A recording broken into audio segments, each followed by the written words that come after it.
हाय, जर तुम्ही महाबळेश्वरची trip plan करताय ते ही 2 दिवसासाठी, then here's the itinerary. So on the first day we halted at Vai. आणि वाईला महाराष्ट्रातील दक्षिण काशी असंही म्हटलं जातं. हे वाई मधलं मस्ट विजिट प्लेस आहे जे आहे धोम डॅम.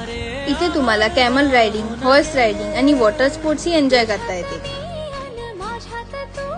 इथून आम्ही निघालो आणि इथल्या फेमस महादेवाच्या मंदिरात जाऊन दर्शन घेतलं. आणि हे मंदिर वाईतल्या प्रसिद्ध ढोल्या गणपती मंदिराच्या आवारातच कृष्णा नदीच्या किनारी आहे. दुसऱ्या दिवशी आम्ही निघालो महाबळेश्वर फिरायला. त्यामधला हा पहिला पॉइंट आहे पारसी पॉइंट. इथून तुम्हाला फार छान व्ह्यू ही बघायला मिळेल.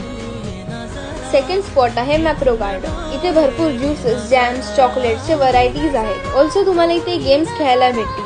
आणि महाबळेश्वरचा मोस्ट फेमस स्ट्रॉबेरी आईस्क्रीम तुम्ही ट्राय केलंच पाहिजे. And the taste is 10 on 10. इथून जवळच लोकल मार्केट आहे. तिथे तुम्हाला फ्लेवर चना, स्ट्रॉबेरीज, बेरीज आणि इथले काही लोकल फ्रुट्स ही टेस्ट करायला भेटतील. And so here we ended our trip.